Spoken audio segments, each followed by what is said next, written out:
సమూయేలు మొదటి గ్రంథము 17వ అధ్యాయము 49వ వచనం.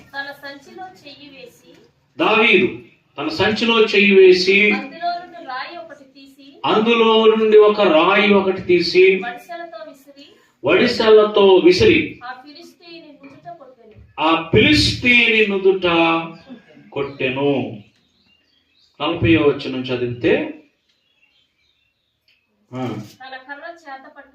దావీదు తన కర్ర చేత పట్టుకుని ఏటి లోయలో నుండి 5 నున్నని రాళ్లను ఏరుకుని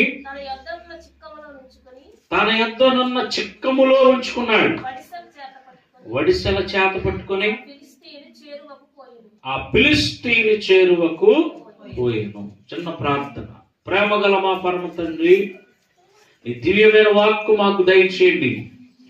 నీ వాక్యం మమ్మల్ని ప్రభువా మా ఆత్మీయ నేత్రాలు నీ వాక్య సత్యాలు చూచినప్పుడు నీ వాక్యం మమ్మలను ప్రభువా నీ పరమునకు వెళ్ళు మార్గములో స్థిరముగా నిలుపుద్దని మాకు తెలుసు నాయన. నీ వాక్యం ద్వారా మమ్మల్ని నిలవబెట్టండి. నీ వాక్యము ద్వారా పరిశుద్ధపరచండి. నీ వాక్యము ద్వారా ప్రభువా మమ్మల్ని బలపరచండి, సరిచేయండి. దీనుండైనా నా ద్వారా అందరితో మాట్లాడమని యేసు నామమున అడుగుచున్నాం తండ్రి, ఆమేన్. దేవునికి స్తోత్రం. దావీదు చేతిలోని 5 ఆత్మీయ రాళ్ళు. దావీదు చేతిలోని 5 ఆత్మీయ రాళ్ళు. ఈ విషయాన్ని ఇది 3వ పర్యాయం మనం ధ్యానిస్తా ఉన్నాం. పార్ట్ 3. అవతల ఉన్న గొలియాతు చాలా పెద్దవాడు, యువతల ఉన్న దావీదు చాలా చిన్నవాడు. అలాంటి గొలియాతు 6 మూరల జానుడు హైట్ ఉన్నటువంటి గొలియాతు 40 దినాల నుండి సవాలు చేస్తున్నాడు. నీవు నన్ను గెలవగలవా? నన్ను గెలవడం నీకు సాధ్యమా? అసలు నీవు నన్ను గెలవగలిగే ఆ దమ్ము నీకుందా అని సవాలు చేస్తున్నాడు. ఎంతో ఆత్మీయ సత్యాలతో కూడిన మర్మాలు దేవుని వాక్యంలో ప్రభు రాయించాడు. అనేకమైన శోధనలు మనల్ని సవాలు చేస్తా వస్తున్నాయి. మన ముందు ఎన్నో కష్టాలు, వ్యాధులు, బాధలు, ఆర్థిక ఇబ్బందులు, కుటుంబాలలో సమస్యలు, ఇవన్నీ మనకంటే పెద్దవి. దావీదు కంటే గొలియాతు ఎలా పెద్దవాడో ఈ శ్రమలు ఇరుకులన్నీ కూడా మనకంటే పెద్దవి. అవన్నీ సవాల్ చేస్తున్నాయి. నన్ను గెలవగలవా? నన్ను దాటి వెళ్ళగలవా? అవన్నీ సవాలు చేస్తా ఉన్నాయి. ప్రియా దేవుని పిల్లలారా, దేవుని సంగమా, అయితే దావీదు ఆ దినాన ఆ ఫిలిష్తీయుని బోర్లా పడేటట్టు కొట్టాడు. దేంతో కొట్టాడు అని అంటే చిన్న రాయితో కొట్టాడు. హల్లెలూయా చెప్పండి. అసలు ఇది జరిగే పని అంటారు? అంత పెద్ద బలవంతుడు చిన్న రాయితో పడిపోవటం ఏంటి? అంత పెద్ద బలవంతుడు ఒక చిన్న రాయికి బోర్లా పట్టడం ఏంటి? కిండ్ర కాలనీ ప్రాంతంలో బోర్లా ఎందుకు పడ్డాడో చెప్పారు. ఆ బోర్లా పడ్డానికి కారణం ఆ ఫిలిష్తీయుని యొక్క దేవత దాగోను దేవత కూడా ఒకసారి దేవుని మందసం ముందు బోర్లా పడి, దేవుని మందసం ముందు బోర్లా పడిన ఆ దేవతను మొక్కి వచ్చాడు ఆ గొలియాతు. దావీదు, యెహోవా పేరట నేను వచ్చుచున్నాను, దేవుని పేరట నేను ఇక్కడికి వచ్చుచున్నాను. సరే, ఆ విషయాన్ని మనం ప్రస్తావించొద్దు. చిన్న రాయితో ఆ గొలియాతు ఆ రోజున నాశనం అయిపోయాడు. వాడి దగ్గర బైలాలున్నాయి, బరిసెలున్నాయి, కత్తులున్నాయి. వాడిని కంచు కంఠం, నన్ను ఏమి చేయగలవు అని వాడు సవాల్ చేస్తా ఉన్నాడు. మరి చిన్న రాయితో ఎలాగా పడిపోయాడు? దావీదు ఏటిలోనికి పోయి 5 నున్నని రాళ్ళు, హల్లెలూయా చెప్పండి, 5 నున్నని రాళ్ళు తన చెక్కములో వేసుకొని వచ్చాడంట. చాలా విచిత్రమైన పరిస్థితి. 5 నున్నని రాళ్ళు తన చిక్కములో వేసుకొని వచ్చాడు. చిక్కం అంటే ఏంటో మనం మాట్లాడుకున్నాం. చిక్కం అనగా ఏంటో మన హృదయమే. ఎవరైనా చిక్కాలు వాడుతున్నారు? ఇప్పుడు చిన్నప్పుడు ముసలోళ్ళ దగ్గర ఉండే చిక్కాలు, ఆ ముసలి పిల్లల్ని దేన్నైనా ముట్టుకొనిచ్చేది కానీ చిక్కాలు మాత్రం ముట్టుకొనిచ్చేది లేదు. చిక్కలో డబ్బులు ఉంటాయి. హృదయము, ధనము ఎక్కడ ఉండునో హృదయం కూడా అక్కడే. హృదయానికి ధనానికి ఒక లింక్, అలాగే చిక్కమునకు ధనమునకు లింక్. ఆత్మీయంగా అర్థం చేసుకోవాలి. హృదయమే ఆ చిక్క. దావీదు నున్నని రాళ్ళు, గొలియాతును పడగొట్టాలంటే నున్నని రాళ్ళు దావీదు ఎంచుకున్నాడు. మరి 5 రాళ్ళు ఏరాడంట. మరి 5 రాళ్ళలో గొలియాతుకు తగిన రాళ్ళు లేదండి. రాయేది?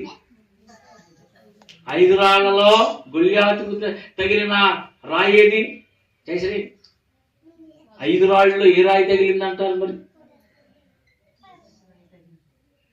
మనకు దేవుడు చెప్పలేదు, అది ఏ రాయో చెప్పలేదు.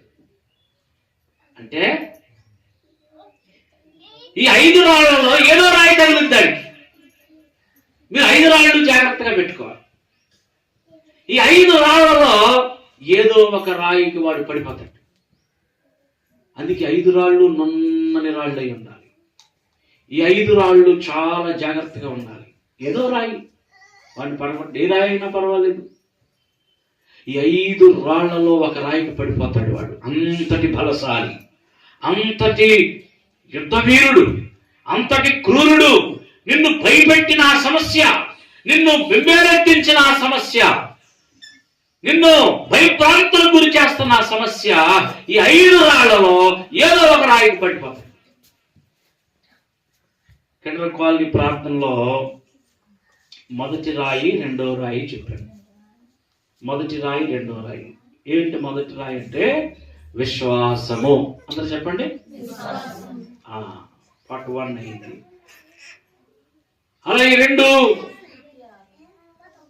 మన లాగరాయిలో మన శివ చిన్నది ఆరాధనలో పార్ట్ 2లో 2వ రాయి స్తుతి ఆరాధన.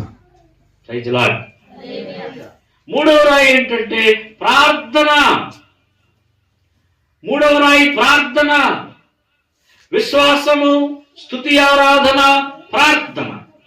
ఈ 3 రాళ్ళు నున్నగా ఉండాలంట.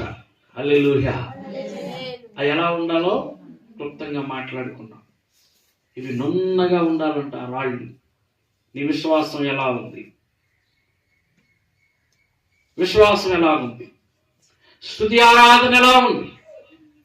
ప్రతి సమయమందు స్తుతించగలుగుతున్నావంటే కష్టం వచ్చినా, నష్టం వచ్చినా, లాభం వచ్చినా, నష్టం వచ్చినా, ఏడుపు వచ్చినా, నవ్వు వచ్చినా స్తుతించే మనస్సు నీకున్నట్లయితే నీ స్తుతి ఆరాధన రాయి నున్నగా ఉన్నట్లే పడిపోతాడు వాడు.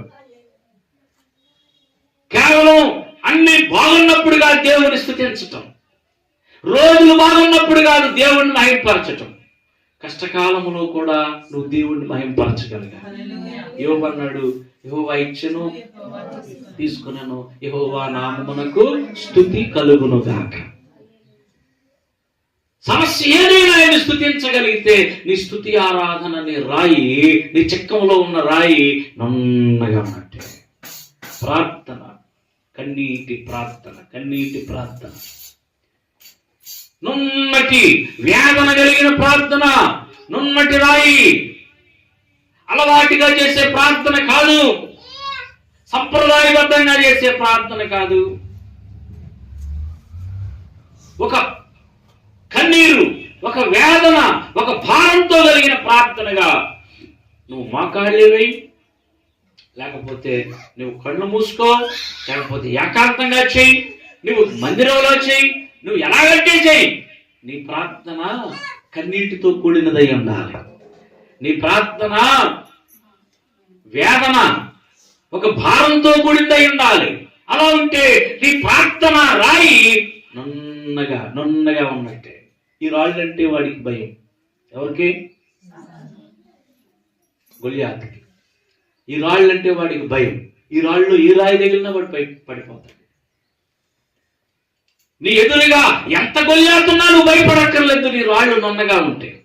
అర్థమవుతున్న వాళ్ళు హల్లెలూయా చెప్పండి, గట్టిగా చెప్పాలి. నీ ఎదురుగా గొలియాతు ఎంత హైట్ ఉన్నవాడైనా అది మ్యాటర్ కాదు. నిన్ను భయపెట్టే కష్టము ఎంతటి బలమైన కష్టమైనా అది విషయం కాదు. నీ జీవితంలోని రోగము, నీ జీవితంలోని అప్పు, నీ జీవితంలోని భయం, నీ కుటుంబ సమస్య ఎంతైనా సరే అది గొలియాతే. వాడికి ఈ రాళ్ళంటే భయం. ఏ ఒక్క రాయి తగిలినా పడిపోతాడు వాడు. మరి నీ విశ్వాసం, నీ ఆరాధన, నీ యొక్క ప్రార్థన నున్నగా ఉన్నాయా? నున్నగా ఉంటే గనుక నువ్వు ధన్యుడివే. గొలియాతును ఓడించగలవు. ఏ సమస్యనైనా నువ్వు పిండి చేయగలవు. ఈ ఉదయకాల వేళలో ఈ ఆదివారం మొదటి ఆరాధన, ఈ లాగరాయి ఆరాధనలో ఈ వాక్యాన్ని మనం అర్థం చేసుకుందాం. ఇంకా ఏ రాయి అనంటే నంబర్ 4 ఏ రాయి అంటే కీర్తనల గ్రంథం 92వ కీర్తన 13వ వచనాన్ని గనుక, యెహోవా మందిరములో నాటబడిన వారై వారు మన దేవుని ఆవరణములలో వర్ధిల్లుదురు. 122వ కీర్తన మొదటి వచనాన్ని చదువుకుంటే అక్కడ వాక్యం చెప్తుంది. దావీదు అంటున్నాడు, యెహోవా మందిరమునకు వెళ్ళుదుమని జనులు నాతో అనినప్పుడు నేను సంతోషించి తిని. హల్లెలూయా చెప్పండి. పక్కవారికి ప్రైజ్ లాడి చెప్పండి. మందిరం అంటే నీకు ఇష్టమేనా అని అడగండి, గట్టిగా అడగండి. పిల్లారా, దావీదు జీవితంలో విశ్వాసము ఉన్నది. దావీదు జీవితంలో స్తుతి ఆరాధన ఉన్నది. దావీదు జీవితంలో ప్రార్థన ఉన్నది. నంబర్ 4 దావీదు జీవితంలో మందిరముతో సహవాసం. కొందరికి విశ్వాసం ఉంటుంది, ప్రార్థన ఉంటుంది, పాటలు వచ్చు, అన్నీ వచ్చు, కానీ మందిరానికి సరిగ్గా వెళ్ళరు. ఆ రాయి నునుపుగా లేదు, ఆ రాయి బాగోలేదు. మందిరముతో సహవాసం అనే రాయి నున్నగా ఉండాలి. దావీదంత బిజీలో అంటున్నాడు, యెహోవా మందిరమునకు వెళ్ళుదుమని జనులు నాతో అనినప్పుడు నేను సంతోషించి తిని. దావీదుకి ఎంత ఆశో దేవుడి మందిరం అంటే. దేవా, నీ ఇంటిని గూర్చిన ఆశ నన్ను భక్షించుచున్నది. దావీదుకు ఒక భారం కలిగింది. అయ్యో, దేవుని మందసం గుడారాల్లో ఉంది, డేరాల్లో ఉంది. దేవునికి మందిరం కట్టాలి.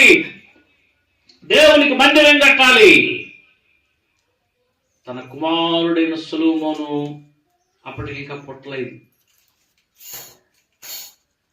నేను మందిరం కట్టాలనుకుంటున్నాను అని దావీదు దేవునితో అన్నప్పుడు దావీదుతో దేవుడు అన్నాడు, నా మందిరం కట్టడానికి వీల్లేదు.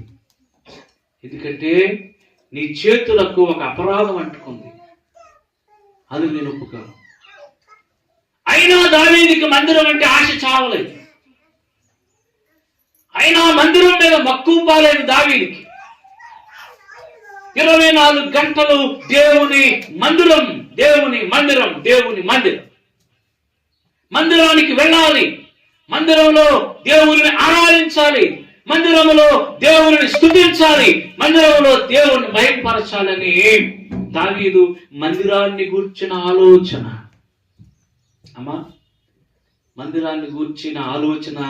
నీలో ఎలా ఉంది?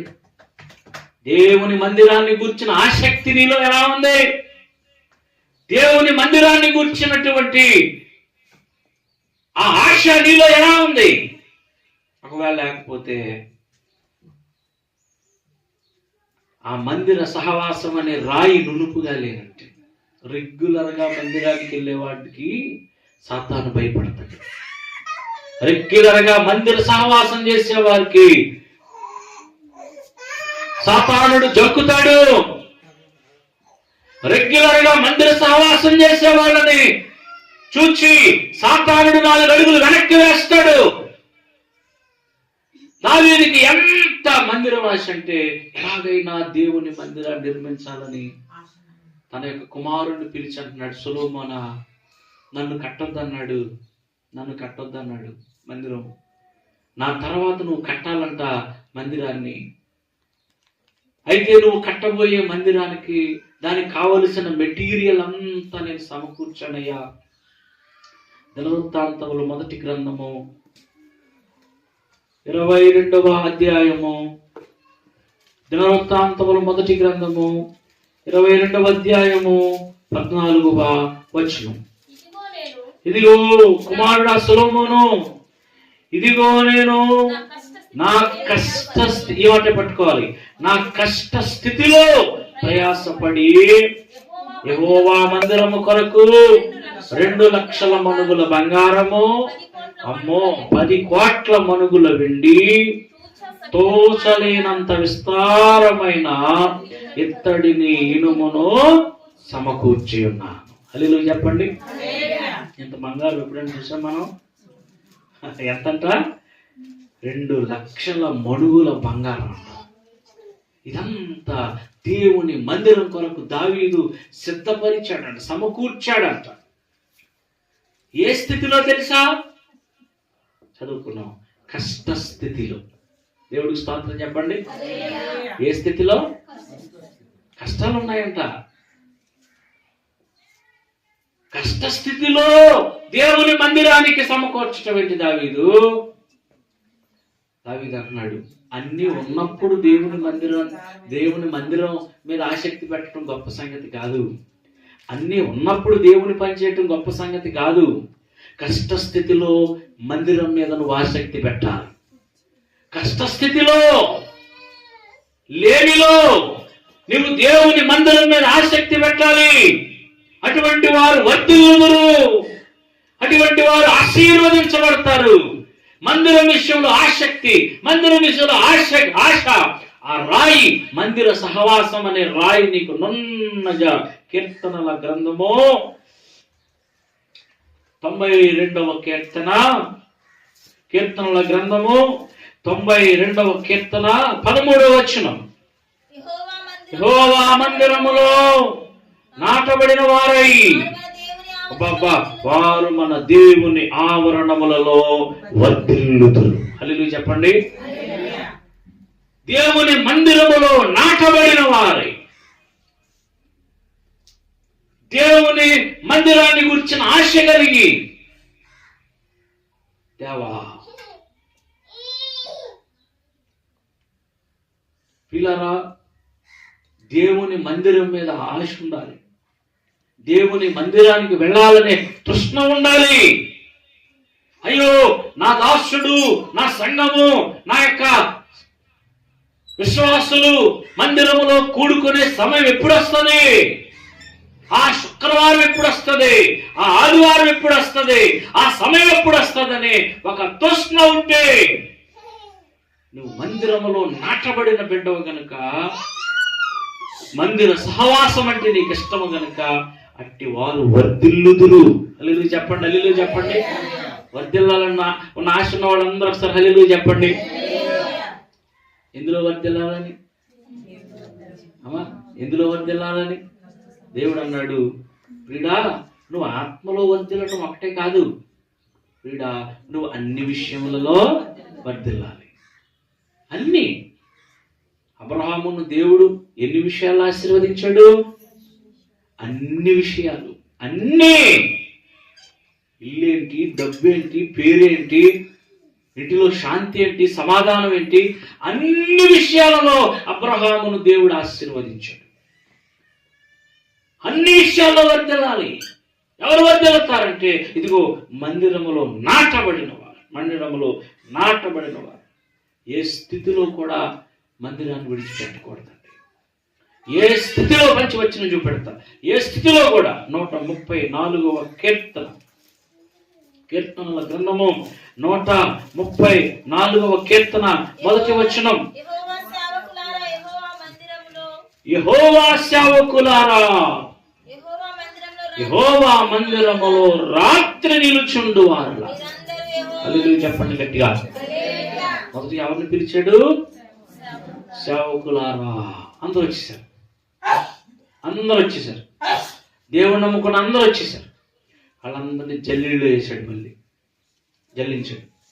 ఆ జల్లీలో తిరిగిన వాళ్ళు ఎవరంటే యెహోవా మందిరములో నిలవబడేవారు. అందులో కొంత జల్లిడి ఫిల్టరింగ్ చేశాడు. మరలా దాన్ని జల్లిడి చేశాడు. ఇప్పుడు అసలైన వాళ్ళు వస్తున్నారు. యెహోవా మందిరంలో రాత్రులు నిలబడాలటండి. హల్లెలూయా చెప్పండి. ఎప్పుడు నిలబడాలి? రాత్రులు అంటే యోబు అన్నాడు కదా, నా జీవితం అంతా చీకటి అయిపోయింది, నా జీవితం అంతా అంధకారం అయిపోయింది. పగలు ఎవరైనా నిలబడతారు దేవుడిలో. దేవుని మందిరంలో రోజులు బాగున్నప్పుడు ఎవరైనా నిలబడతారు. కానీ దేవుడు ఎవరిని ఫిల్టరింగ్ చేస్తున్నాడంటే రాత్రులు నిలబడాలంట దేవుని సన్నిధిలో. కష్టకాలములో దేవుని మందిరాన్ని విడిచిపెట్టని వారు కావాలి. దేవునికి కుదిరితే రావటం కాదు మందిరానికి, టైం సెట్ అయితే రావటం కాదు మందిరానికి. స్థితి ఏదైనా, గతి ఏదైనా దేవుని మందిరాన్ని విడిచి పెట్టని వారుగా ఉండాలి. దేవుని మందిరంలో క్రమముగా సంతోషంగా. ప్రియులారా, నువ్వు ఈ మందిరాన్ని గురించిన ఆలోచన ఎప్పుడు ఉండాలి. కొన్ని రూల్స్ ఉన్నాయి. అది ఏంటంటే మలాకీ గ్రంథము 3వ అధ్యాయము చదివితే గనక, మరొకరు హగ్గై గ్రంథము 1వ అధ్యాయము ఒక చదవండి. 2 వచనాలు చదివి తర్వాత విషయానికి వెళదాం. మలాకీ గ్రంథము 3వ అధ్యాయం 10వ వచనంలో, నా మందిరములో ఆహారం ఉండునట్లు మొత్తం 10వ భాగాన్ని మీరు నా మందిరము నిధిలోనికి తీసుకురండి. దీని చేసి మీరు నన్ను శోధించిన ఎడల నేను ఆకాశపు వాకిళ్లను విప్పి పట్టజాలనంత విస్తారముగా దీవెనలు కుమ్మరించదనని సైన్యములకు అధిపతి యెహోవా వెరీ గుడ్ క్లియర్గా చెప్పాడు. ఆయన అర్పణలు నువ్వు క్రమముగా దేవుని మందిరానికి నువ్వు తీసుకొచ్చినట్లయితే, ఒక ఆశతో మందిరానికి వెళ్ళాలి అని వచ్చినట్లయితే, క్రమముగా అలా చేసి దేవుణ్ణి నువ్వు అడిగితే ఆకాశపు వాకిళ్లను విప్పి పట్టజాలనంత విస్తారముగా దీవెనలు కుమ్మరిస్తాను. అలాగే హగ్గై గ్రంథము 1వ అధ్యాయం 4-6 వచనాలు, ఈ మందిరం పాడై ఉండగా మీరు సరంబి వేసిన ఇళ్లలో నివసించుటకు ఇది సమయమా? 6వ వచనం. మీరు అందుకే మీరు విస్తారముగా విత్తినను మీకు కొంచెమే పండుతుంది, భోజనము చేయుచున్నను ఆకలి తీరటం లేదు, తాగుతున్నారు కానీ దాహం తీరటం లేదు, బట్టలు కప్పుకుంటున్నారు కానీ చలి తీరటం లేదు, కష్టపడి జీతం సంపాదిస్తున్నారు కానీ జీతము చినిగిపోయిన సంచిలో వేసినట్టుగా ఉన్నది. కారణం ఏంటంటే మందిరం మీద మీకు ఇంట్రెస్ట్ లేదు, మందిరము మీద ఆసక్తి లేదు. అన్ని బాగున్నాయి, పాటలు పాడుతున్నారు, ప్రార్థన చేస్తున్నారు, అన్నీ ఉన్నాయి, కానీ మందిరాన్ని ఎందుకు మీరు నెగ్లెక్ట్ చేస్తున్నారు? అందుకే ఇవన్నీ అని చెప్తున్నారు. మరి మందిర సహవాసం అనే రాయి నన్నగా ఉందా? దావీదుకుంది. ఆ 5 రాళ్లలో ఒక రాయి ఆ మందిర సహవాసం అనే రాయి. మరేమో ఆ గొలియాతుకి విశ్వాసం అనే రాయి తగిలిందో, ప్రార్థన అనే రాయి తగిలిందో, స్తుతి ఆరాధన అనే రాయి తగిలిందో, ఇదిగో మందిర సహవాసం అనే రాయి తగిలిందో. గొప్ప కుప్పకూలిపోయి బోర్లా పడిపోయాడంట ఆ నెబుకద్నెజరు, ఆ యొక్క గొలియాతు. ప్రియ దేవుని సంగమా, దేవుని పిల్లలారా, దేవుని వాక్యాన్ని జాగ్రత్తగా పరిశీలన చేయండి. ఇక చివరి 5వ రాయి ఏంటంటే ప్రియులారా, 5వ రాయి పశ్చాత్తాపము అనేటువంటి రాయి. పశ్చాత్తాపం అనేటువంటి రాయి. ప్రతిరోజు మనకు దేవుని విషయంలో పశ్చాత్తాపం ఉండాలి. దావీదు 51వ కీర్తనలో 3వ వచనం నుండి ప్రార్థన చేస్తున్నాడు. దావీదు ఏమన్నా తెలుసా? కీర్తన 51:3 నుండి, నా అతిక్రమములు నాకు తెలిసే ఉన్నవి, నా పాపం ఎల్లప్పుడు నా ఎదుట ఉన్నది. దేవా, కేవలము నీకే విరోధముగా నేను పాపము చేసి ఉన్నాను, నీ దృష్టి ఎదుట నేను చెడుతనం చేసి ఉన్నాను. కావున ఆజ్ఞ ఇచ్చినప్పుడు నీవు నీతిమంతుడగపడదువు, తీర్పు తీర్చినప్పుడు నిర్మలుడుగా పడదువు.